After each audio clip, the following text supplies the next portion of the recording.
Attention মুখ্যমন্ত্ৰী ডাঙৰীয়া, কি সাহসেৰে আপোনাৰ সপোন পূৰণ কৰিব ড্ৰাগছ মুক্ত অসম যি আপুনি গঢ়া যি লক্ষ্য কেনেকে পূৰণ কৰিব এই অসম আৰক্ষীয়ে?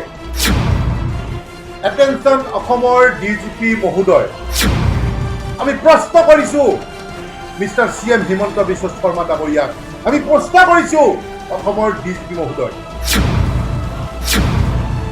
কিন্তু আজি দেখিছো মুখ্যমন্ত্ৰী ডাঙৰীয়া নিমাত হৈ আছে আৰু কোনোবা দুগৰাকী মহিলা বুলি শুনিছো। গতিকে এইকেইটাক এনকাউণ্টাৰ এতিয়ালৈকে কিয় কৰা নাই আমাৰ প্ৰশ্ন। এটেনশ্যন মুখ্যমন্ত্ৰী ডাঙৰীয়া, এটেনশ্যন অসমৰ DGP মহোদয়, আৰু কিমানজন অসম আৰক্ষী খিলঞ্জীয়া যুৱক যুৱতীক আমি হেৰুৱাব লাগিব?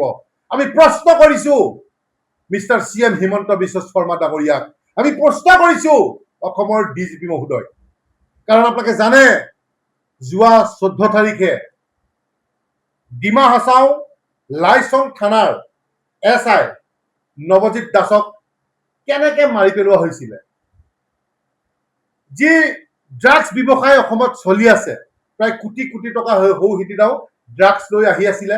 তেনেতে নৱজিৎ দাস নামৰ যিজন SI আছিলে, সেই SI গৰাকীয়ে গাড়ীখন সিগনেল দিছিলে, কিন্তু সিগনেল নামানি এই ড্ৰাগছ মাফিয়া যি সেলিমুদ্দিন নামৰ যিজন ড্ৰাগছ মাফিয়াই কি কৰিছে, গাড়ীখনে তেখেতক খুন্দিয়াই ক'ৰবাত ওপৰে পেলাই দিলে আৰু তাৰ পিছতে মৃত্যুবৰণ কৰিছে।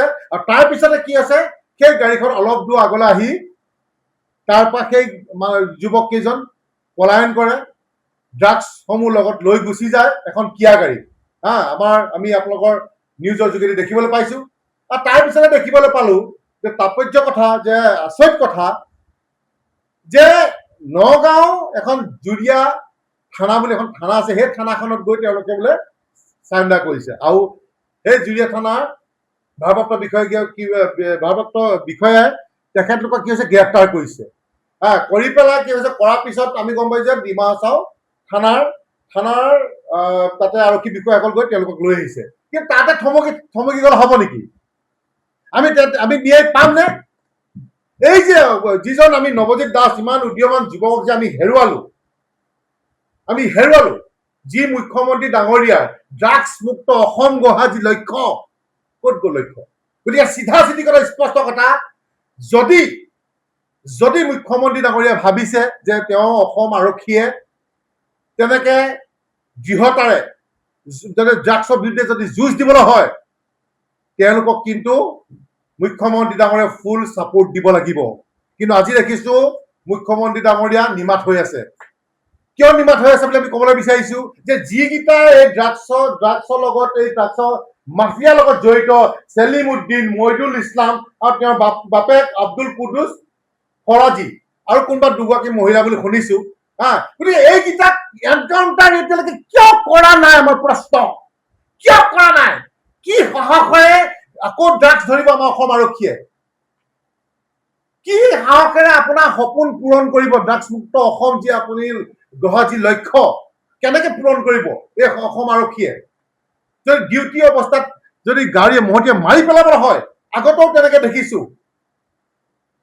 গতিকে সাধাৰণ জনতাৰ কি হ'ব তেতিয়াহ'লে? যদি আপোনাৰ স্বয়ং গৃহ বিভাগৰ যদি পুলিচৰে এই অৱস্থা, তেতিয়াহ'লে জনসাধাৰণৰ কি হ'ব? কেনেকে মাত মাতিব? গতিকে এটাই কথা আমি মুখ্যমন্ত্ৰীক ক'ব বিচাৰিছো যে ইয়াত কোনো জাতি ধৰ্মৰ কথা নাই, চিধা চিধি কথা, এনকাউণ্টাৰ কৰক। তেতিয়া আপোনাৰ পুলিচ বিভাগে, আপোনাৰ গৃহ বিভাগে আপোনাক চেলুট দিব, অসমৰ জনগণে চেলুট দিব, অসমীয়া যুৱ মঞ্চই আপোনাক শলাগ ল'ব। মুখ্যমন্ত্ৰী ডাঙৰীয়া, আপোনাৰ হয়তো আজি চকুত চকুমনি নাথাকিব পাৰে, কিন্তু যিসকলে ৰাত দিন বিহু, দুৰ্গা পূজা সকলো এৰি আমাৰ কাৰণে ৰাস্তা ঘাটে থিয় হৈ থাকে, আমাৰ নিৰাপত্তাৰ কাৰণে থিয় হৈ থাকে, সেইসকলৰ কাৰণে কিন্তু আজি অন্তৰাত্মাই আমাৰ কান্দিছে। মুখ্যমন্ত্ৰী ডাঙৰীয়া, অসম চৰকাৰক আমি ক'ব বিচাৰিছো, DGP মহোদয়ক আমি ক'ব বিচাৰিছো, ইমান পলম কিয়? ধৰি অনাৰ পিছতো ইমান পলম কিয়? ড্ৰাগছ মাফিয়াক লৈ ইমান কিয় দৰৱ? কিয় এতিয়ালৈকে এনকাউণ্টাৰ হোৱা নাই? কিয়? কিন্তু চিধা চিধি কথা স্পষ্ট ভাষাৰ এটা কথা ক'ব বিচাৰিছো, এই ওদালগুৰি এই যুৱকজনক কিন্তু অসমীয়া যুৱ মঞ্চই এৰি নিদিয়ে। এই এছাই নৱজিৎ দাসক কিন্তু যেতিয়ালৈকে ন্যায় নাপাব কিন্তু অসমীয়া যুৱ মঞ্চই এৰি নিদিয়ে। এটা কথা মুখ্যমন্ত্ৰীয়ে ক'ব বিচাৰিছো, এইকেইটাক এনকাউণ্টাৰ কৰক আৰু ইয়াত উচ্চত তদন্ত আপুনি ঘোষণা কৰক। কিজানি ইয়াত পুলিচ বিষয়া জড়িত হৈ আছে নেকি? কাৰণ কেলে জুৰিয়া থানা কথাটো ইতিমধ্যে আমি নিউজত গমেই পাইছো যে তাতে গোটেই ভয়াৱহ ৰূপত নগাঁৱত ড্ৰাগছ চলি থাকে, কিন্তু নগাঁৱত প্ৰশাসন নিমাত, নগাঁও SP ডাঙৰীয়া নিমাত, জুৰিয়া থানা OC নিমাত। এতিয়াহে তেওঁলোকে গম পাইছে নেকি যে তেওঁলোকে ড্ৰাগছৰ কাৰবাৰ কৰে বুলি? কিমান নিবনুৱা যুৱক যুৱতী, শিক্ষিত যুৱক যুৱতী এই ড্ৰাগছৰ গৰাহত পৰি ধ্বংস মুখলৈ গুচি গৈছে। আপুনি দেখিছেই, আপুনি জানে, গোটেই অসমখন খুলি খুলি খাইছে এই ভয়াৱহ ড্ৰাগছে, এই ভয়াৱহ ড্ৰাগছে। গতিকে মুখ্যমন্ত্ৰী ডাঙৰীয়া, আপোনাক এটা কথা আহ্বান জনাইছো, আপোনাক অনুৰোধ জনাইছো যে অতি শীঘ্ৰেই এই 5টা কালপিতক বাছি বাছি আপুনি এনকাউণ্টাৰ কৰক। মই বাৰে বাৰে আপোনাক কৈছো, অসমীয়া যুৱ মঞ্চে চেলুটে নহয়, আপোনাৰ শলাগ ল'ব। আপোনাৰ মনত আছে নে আমি নাজানো, কিন্তু আপোনাৰ ছবিত গৈ আমি গাখীৰ ঢালিছিলো। কিন্তু আপোনাক মই এটা কথা ক'ব বিচাৰিছো, এইকেইটাক এনকাউণ্টাৰ কৰক। আপোনাৰ ঘৰত গৈ মই গংগা জল ঢালিম। অসমীয়া যুৱ মঞ্চই আজি কথা দিছে সংবাদ মাধ্যমৰ যোগেদি, এই ড্ৰাগছ মাফিয়া 5টাক যি কৰায়ত্ব কৰা হৈছে, এটা এটাকে বাছি বাছি গুলিয়াই মাৰক, এনকাউণ্টাৰ কৰক। অসমীয়া যুৱ মঞ্চই আকাশ শইকীয়াই কৈছে, আপোনাৰ ঘৰত গৈ গংগা জল ঢালিম, যাতে এই আৰক্ষীসকলৰ আপোনাৰ ওপৰত আস্থা থাকক, বিশ্বাস থাকক। আমি সেইটোৱে ক'ব বিচাৰিছো। যদি সেই সকলকে আপুনি নিৰাপত্তা দিব নোৱাৰে, তেতিয়াহ'লে কেনেকে তেওঁলোকে ইয়াৰ পিছত আকৌ ড্ৰাগছ ধৰিবলৈ সাহস কৰিব? আজি সেই কেঁচুৱাটোৱে কান্দি আছে, আজি সেই আই মাতৃগৰাকী নৱজিৎ দাসৰ কান্দি আছে, গোটেই ওদালগুৰি জিলাবাসী আজি কান্দি আছে, আমি অসমীয়া যুৱ মঞ্চই কান্দি আছো, গোটেই অসমৰ জনগণে কান্দি আছে। মুখ্যমন্ত্ৰী ডাঙৰীয়া, এটাই কথা স্পষ্ট ভাষাৰে কৈছো, ন্যায় লাগে।